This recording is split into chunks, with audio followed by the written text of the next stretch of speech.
Hello and welcome everybody to our show. ഇതിനു മുമ്പ് അഞ്ജു വന്ന ഒരു സീനേ അല്ല ഇന്ന്. Beaming, bright, happy, chirping with ആ ഹസ്ബൻഡ് ആദിത്യ പരമേശ്വരൻ. ആൻഡ് ഒത്തിരി സന്തോഷം to welcome both of you to the show. ഈ ക്യാരക്ടർ ആർക്ക് മാറി, പ്ലോട്ട് മാറി, സിറ്റുവേഷൻ മാറി, എല്ലാം മാറി. It's a very very happy space and I'm so happy to see the both of you. ഞാൻ ആദ്യത്തെ കുറിച്ച് ഞാൻ കേൾക്കുന്നത് കല്യാണത്തിന് തൊട്ട് മുമ്പെയാണ് ഞാൻ കേൾക്കുന്നത്. ആൻഡ് അതിനുശേഷം ഞാൻ എല്ലാ റീൽസും വീഡിയോസും എല്ലാം കണ്ടത്. ഞാൻ അന്ന് മുതൽ ഞാൻ ആഗ്രഹിച്ചത്, അതായത് ഡിസംബർ 2024 തൊട്ട് ആഗ്രഹിച്ചാൽ നിങ്ങൾ രണ്ടുപേരും ഒന്നിച്ച് ഈ സ്റ്റുഡിയോയിൽ ഒന്ന് പിടിച്ചിരുത്തണം. അത് ഫൈനലി സാധിച്ചു. So thank you for making it. What is life like? ഞാൻ അഞ്ജുവിനോടല്ല ഇപ്പോൾ ചോദിക്കാൻ പോണത്, ഞാൻ ആദിത്യയോട് ചോദിക്കുന്നത്. ആദിത്യയുടെ ആദ്യത്തെ ഇൻ്റർവ്യൂവിൽ അന്ന് ആദിത്യ പറയുന്നുണ്ട് ഈ സെലിബ്രിറ്റി ലൈഫ് ഭയങ്കര ഡിഫറെൻ്റ് ആണ്. It kind of hit him hard. കല്യാണത്തിൻ്റെ സമയത്ത് തന്നെ ആൾക്കൂട്ടമൊക്കെ കണ്ടു കഴിഞ്ഞപ്പോൾ ആകെ പ്രശ്നമായിരുന്നു. ഇപ്പൊ എങ്ങനെയുണ്ട് ലൈഫ്? ഇപ്പോൾ കുറച്ചുകൂടെ സോബർ ഡൗൺ ആയിട്ടുണ്ട്. ഇപ്പം ഐ മീൻ ആളുകൾ മനസ്സിലാക്കും, റെക്കഗ്നൈസ് ചെയ്യും. പക്ഷെ എന്നാലും അഞ്ജുവിൻ്റെ അത്രയും ഒരു ലൈം ലൈറ്റ് എനിക്ക് ഇല്ലാത്തത് കൊണ്ട് എനിക്ക് കുറച്ചുകൂടി ഈസിയർ ആണ്. ആ ടൈമിൽ ഉണ്ടായിരുന്നു. ഇപ്പം ആ ടൈമിൽ എല്ലാവരും ഒന്ന് ചോദിക്കാരും, മോൻ എന്തിനാ, മോനൊരു നല്ല മോനല്ലേ, മോൻ എന്തിനാ കരഞ്ഞത് എന്നൊക്കെ ചോദിക്കും. അത് ആ കല്യാണത്തിന്റെ സമയത്താണോ പാട്ട് പാടി കരഞ്ഞത്? ഇപ്പൊ അതൊന്നും അത് കഴിഞ്ഞു. ആരാധിക അത് ആ പാട്ടും പോപ്പുലർ ആക്കി ആദിത്യ. ഞാൻ ഇവളുടെ അടുത്ത് പറയുമായിരുന്നു, എനിക്ക് രാവിലെ എഴുന്നേറ്റ് മാർക്കറ്റിൽ പോയി മീൻ മേടിക്കണം, പച്ചക്കറി മേടിക്കണം, അതാണ് എന്റെ ആഗ്രഹം എപ്പോഴും. എനിക്ക് അതായത് നടന്നുപോയി തൊട്ടപ്പുറത്തെ കടയൊക്കെ ഇല്ലേ, ആ കടയിലൊക്കെ നടന്നുപോയി മുട്ട മേടിക്കുക, പാല് മേടിക്കുക, ഒക്കെ നിക്കറൊക്കെ ഇട്ട് പോയി മേടിക്കുക, അതായിരുന്നു എന്റെ സ്വപ്നം. സോറി, ആ സ്വപ്നം കണ്ട കിനാശ്ശേരി ആ ദിവസത്തിൽ ആ ടൈമിൽ കുറച്ച് ടഫ് ആയിരുന്നു. പോയി മീനൊക്കെ വാങ്ങിക്കുന്നുണ്ട്, കുഴപ്പമില്ല. പിന്നെ എല്ലാ ദിവസവും പോയി മീൻ മേടിക്കും. പിന്നെ ഞാൻ കേട്ടു മാനേജർ, ഐ മീൻ ടെക്നിക്കൽ സൂപ്പർവൈസറോ സപ്പോർട്ടോ സ്ട്രാറ്റജിക് അനലിസ്റ്റോ എന്തൊക്കെയാണ് with Anju. Creative director. Tell me about your role in her job. ലിങ്ക്ഡിനിൽ ഇതുവരെ ആഡ് ചെയ്തിട്ടില്ല, പക്ഷെ എന്നാലും ഐ എം ദേർ. ഇതിന്റെ വിഷ്വൽ സൂപ്പർവൈസർ, അതുപോലെ മെയിൻ ആയിട്ട് ആദ്യം കുറെ കാര്യം കോർപ്പറേറ്റ് പോളിസീസും അതുപോലെ ആഡ് ചെയ്തു ബാൻഡിനകത്ത്. കാരണം നമുക്കറിയാം ഇത് ഒരു ഫ്ലറിഷ് ചെയ്യാൻ പോകുന്ന ഒരു ഒരു ഒരു ഒരു എൻറ്റിറ്റി ആണെന്ന് അറിയാം. അപ്പോൾ അതുകൊണ്ട് നമ്മൾ ആദ്യം തന്നെ കുറെ ഗൈഡ് ലൈൻസ് വെച്ചു, ഡോക്യുമെന്റ്സ് വെച്ചു, പോളിസി ഡോക്യുമെന്റ്സ് ഉണ്ട്, കോൺട്രാക്ട്സ് ഉണ്ട്. ഈവൻ ഒരു ബാൻഡ് ഒരു പ്രോഗ്രാം ചെയ്യുന്നതിന് ഒരു കോൺട്രാക്ട് ഉണ്ട് രണ്ട് പാർട്ടീസ് തമ്മിൽ. പിന്നെ HR പോളിസി ഉണ്ട്, ഹോസ്പിറ്റാലിറ്റി, ഫെസ്റ്റിവൽ റൈഡർ ഉണ്ട്, അതായത് ഈ പള്ളി അമ്പലം പരിപാടികൾക്ക് പോകുന്നതുകൊണ്ട് ഹോസ്പിറ്റാലിറ്റി റൈഡർ ഉണ്ട്. അതിനകത്ത് ഈവൻ മറ്റേ സെക്ഷൽ ഹറാസ്മെന്റിനൊരു ഇതുണ്ട്. അങ്ങനെ നമ്മുടെ അടുത്ത് വരുന്ന പിള്ളേർക്ക് they should feel safe. No, അത് ഉണ്ടാവണം. അഞ്ചു പലതവണ പല ക്ലയൻസിനോട് പറയുന്ന കേട്ടിട്ടുണ്ട്, ചേട്ടാ നമ്മൾ ഇതൊരു കോർപ്പറേറ്റ് സെറ്റപ്പ് ആയിട്ടാണ് നടത്തുന്നത്, ഇതിനകത്ത് നെഗോഷിയേഷൻസ് അങ്ങനെ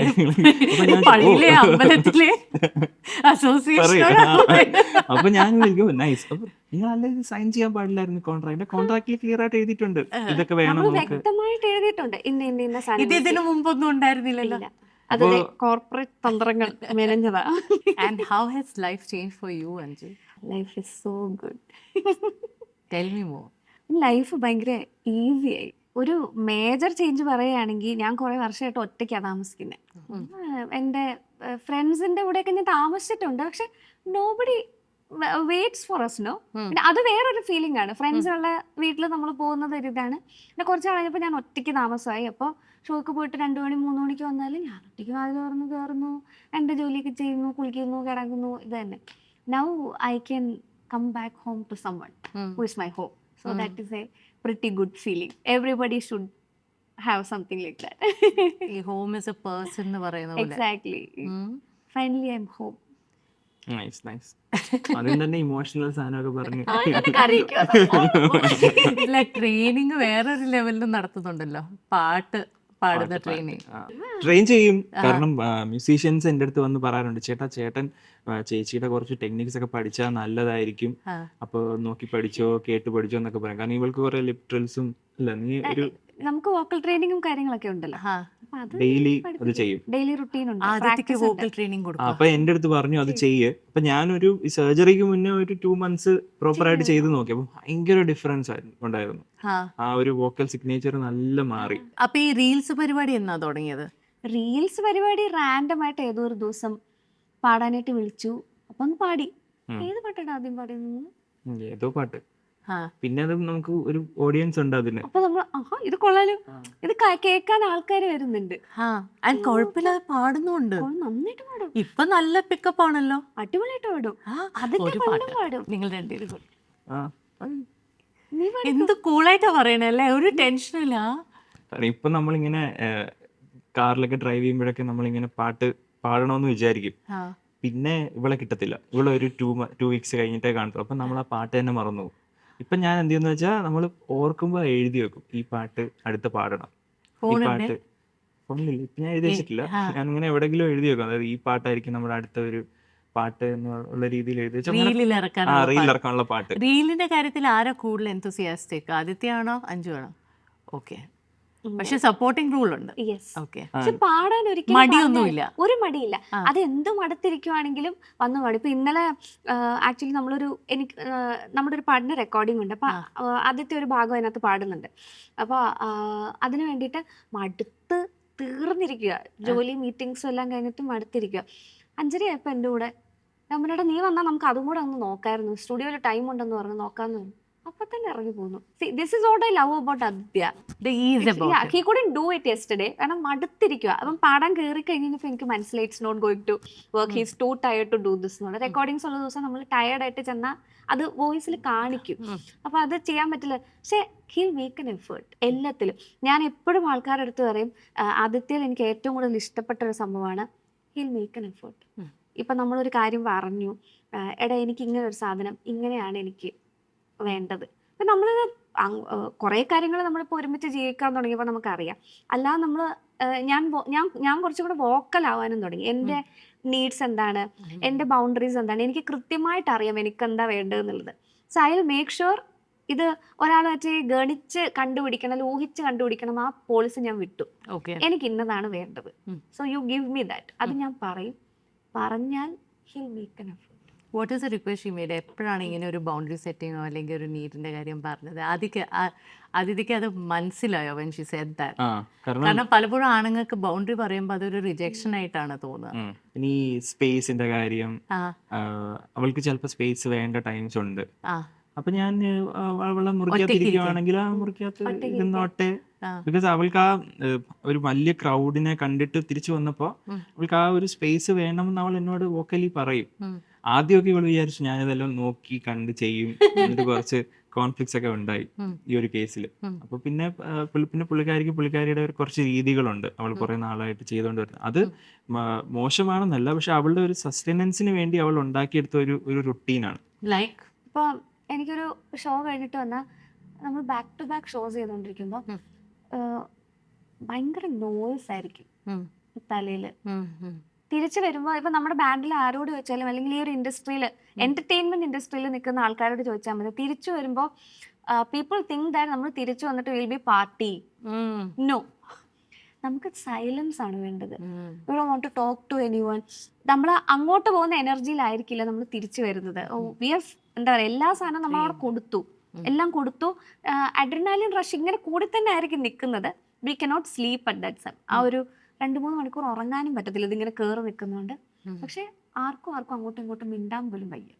ബാൻഡിലും ആരും നമ്മൾ മിണ്ടത്തില്ല. So when I come back everybody won't silence. ഇപ്പൊ നമ്മുടെ കൂട്ടത്തിലെ നമ്മുടെ ഡ്രമ്മർ അഖിൽ എന്ന് പറഞ്ഞ എൻ്റെ ഡ്രമ്മർ, അവൻ യൂഷ്വലി ഭയങ്കര പാട്ടൊക്കെ കേട്ട് ഭയങ്കര ലൗഡായിട്ട് പോകുന്ന ഒരാളാണ്. അഖിൽ പോലും ഷോ കഴിഞ്ഞിട്ട് വണ്ടി കയറി കഴിഞ്ഞ് ആരെങ്കിലും പാട്ടിട്ടിട്ടുണ്ടെങ്കിൽ ഡ്രൈവർ ചേട്ടന്മാരെല്ലാം പാട്ട്, ചേട്ടാ പാട്ടൊന്ന് നിർത്താവോ ചേട്ടാ, we don't want to listen to anything. കാരണം അത്രയും ഒച്ചയും എനർജിയും കഴിഞ്ഞിട്ടാണ് നിൽക്കുന്നത്.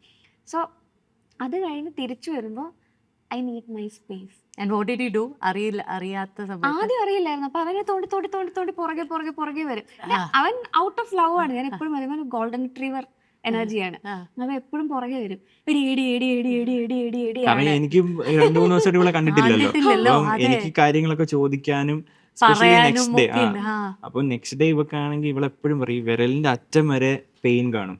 ആ ഈ ഷോ കഴിഞ്ഞിട്ട് നെക്സ്റ്റ് ഡേ. അപ്പൊ ഞാനത് ആദ്യം ഇവൾ തമാശയായിട്ട് പറയുന്നു എന്നുള്ള രീതിയിലിരിക്കും. then I പിന്നെ did something. I ഞാൻ ആദ്യത്തെ അതുവരെ നമ്മുടെ കൂടെ ഷോ കാണാൻ ട്രാവൽ ചെയ്ത് വരത്തില്ല. ആ ഇപ്പം മേ ബി ഇപ്പോൾ കോഴിക്കോടാണ് ഷോ എങ്കിൽ നമ്മൾ ഏർലി മോർണിംഗ് ഒരു 4 മണിയൊക്കെ ആകുമ്പോൾ നമ്മൾ ഇവിടുന്ന് പോകും. ഷോൻ്റെ അന്ന് രാവിലെ പോകും. അവിടെ എത്തുന്നു, സൗണ്ട് ചെക്ക് ചെയ്യുന്നു, നമ്മൾ തിരിച്ചു വരുന്നു, ഡ്രസ് ചേഞ്ച് ചെയ്യുന്നു, ഷോ ചെയ്യുന്നു. അത് കഴിഞ്ഞിട്ടൊരു വന്നു കുളിച്ചു വണ്ടി കയറി നമ്മൾ വീണ്ടും തിരിച്ചു വരുന്നു. ഇതാണ് നമ്മുടെ റുട്ടീൻ. തിരിച്ച് വീട്ടിലെത്തുമ്പോൾ 4 മണി 5 മണിയാകും. അപ്പോൾ 24 hours ഒന്നും ഇല്ലാണ്ടാണ് നമ്മൾ പോകുന്നത് തിരിച്ച്. അപ്പോൾ തിരിച്ച് വന്നു കഴിഞ്ഞ് കഴിയുമ്പോൾ ഇവൻ അത് എക്സ്പീരിയൻസ് ചെയ്തിട്ടില്ല. അപ്പോൾ ഒരു hectic schedule. അവന് സ്കെഡ്യൂൾ അറിയില്ല എന്താന്നുള്ളത്. So I took him for 1 or 2 gigs. മതിയായി. He understood the schedule. എന്നെ പാടാൻ കൊണ്ടുപോയി. പാടെ കൊണ്ടുപോയി. അപ്പൊ കൊണ്ടുപോയപ്പം ഒന്നാമത് ഭയങ്കര ലൈറ്റ്, ഭയങ്കര സൗണ്ട്, അതിന്റെ കൂടെ എനിക്കാണ് മൈഗ്രെയിൻ വരും. എനിക്ക് രാത്രിയൊക്കെ ആയി കഴിഞ്ഞാൽ മൈഗ്രെയിൻ വന്നിട്ട് ഉറങ്ങാൻ പറ്റുന്നില്ല. അടുത്ത ദിവസം മൈഗ്രെയിൻ. അപ്പൊ ഞാൻ ഉള്ളത് ഇപ്പൊ എനിക്ക് മനസ്സിലായി. എനിക്ക് ആരോട് അണ്ടർസ്റ്റുഡ്. പിറ്റേ ദിവസം നമുക്ക് ആരോട് മിണ്ടാൻ പോലും താല്പര്യം ഉണ്ടാകത്തില്ല. സോ ആ ഒരു സ്പേസ് പറഞ്ഞു കഴിഞ്ഞപ്പോൾ he'll totally understand that. That's so sweet. And he'll make an effort. വേറെ ആരും ആ അതിനകത്ത് എൻ്റെ ആ സ്പേസിനകത്ത് വരാതിരിക്കാൻ. ചൊറിയാതിരിക്കാൻ പ്രത്യേകം ശ്രദ്ധിക്കും. ഇപ്പൊ ആദിത്യയുടെ കാര്യത്തില് how have you made an effort? ഇപ്പൊ ആദിത്യയുടെ നീഡ്സ് അല്ലെങ്കിൽ ആദിത്യയുടെ റിക്വയർമെന്റ്സിൽ how have you made that effort? അതിപ്പോ നീ തന്നെ പറയണ്ടേ? നിന്നോടല്ലേ ചോദ്യം ചോദിച്ചത്? നീ പറഞ്ഞു. നിന്റെ സൈഡല്ലേ പറയണ്ടേ അതിനകത്ത്? ആദിത്യ ഇതുപോലെ പറയാറുണ്ടോ? ഇല്ല, പറയില്ലേ? ഒട്ടും വോക്കലല്ല. ആണോ? ആദ്യത്തെ നീഡ്സ് ഇപ്പോൾ അങ്ങനത്തെ ഒന്നും ഒട്ടും വോക്കലല്ലാത്ത ഒരാളാ നീഡ്സിന്റെ കാര്യത്തില്.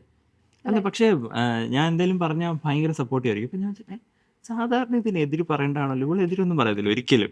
ഇപ്പൊ ഞാനിപ്പോ പറയുക, നമുക്ക് ഈ ഫുഡ് ഓർഡർ ചെയ്താലോ, അല്ലെങ്കിൽ നമുക്ക് എവിടെയെങ്കിലും പോയാലോ, നമുക്കിത് ചെയ്താലോ, അല്ലെ ഞാൻ കളിക്കാൻ പോകുന്ന അങ്ങനെ സംഭവം, അല്ലെ ഫ്രണ്ട്സിനെ കാണാൻ പോകുന്ന എന്നൊക്കെ പറയുമ്പോഴത്തേക്ക് ഇപ്പൊ ഞാൻ വിഷയത്തിലേക്ക് വേണ്ട എന്നോട് പറയും. പക്ഷെ ഇവിടെ നീ പൊക്കോ. അപ്പൊ എനിക്ക് ഡൗട്ട് അടിക്കും. അവൻ കല്യാണം കഴിച്ചൊന്നും കരുതിയിട്ട് അവന്റെ രസങ്ങൾ എന്തിനാ അവനില്ലാന്ന് വെക്കുന്നത് അല്ലേ?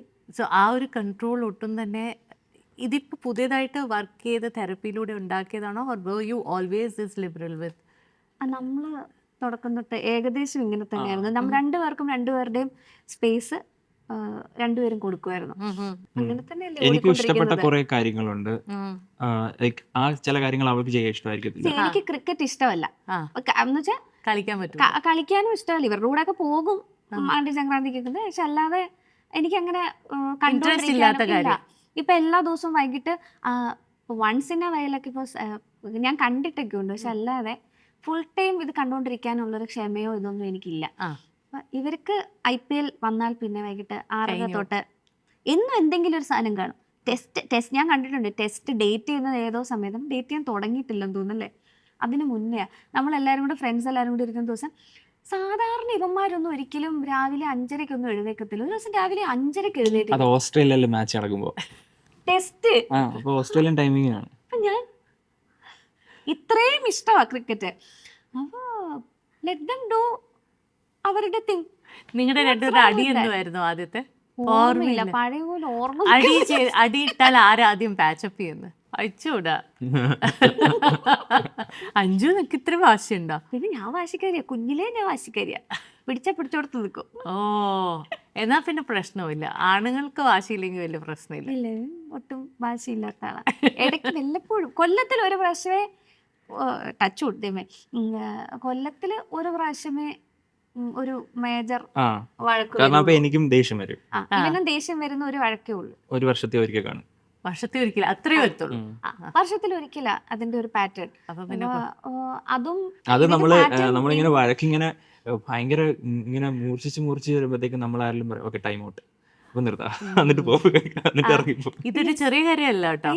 ഇതിപ്പോ പലപ്പോഴും എന്താ പാർട്ട്നേഴ്സ് തമ്മിൽ വഴക്കുണ്ടായി ഒരാൾ ബാക്ക് ഓഫ് ചെയ്യാതിരിക്കുമ്പോഴാണ് അതൊരു ഡിസ്പ്രൊപ്പോർഷനേറ്റ് ആയിട്ട് കയറി പോകുന്നത്. ടൈം ഔട്ട് വിളിച്ചു കഴിഞ്ഞാൽ പിന്നെ അത് അവിടെ സെറ്റിലായി പിന്നെ അപ്രോച്ച് ചെയ്താൽ മതി. ഒരു പെർസ്പെക്റ്റീവ് വരും രണ്ടുപേർക്കും. അത് നമ്മുടെ നല്ലൊരു ഇതാ. നമ്മൾ കുറച്ച് ബ്രേക്ക് എടുക്കും ആ വഴക്കിനകത്തുനിന്ന്.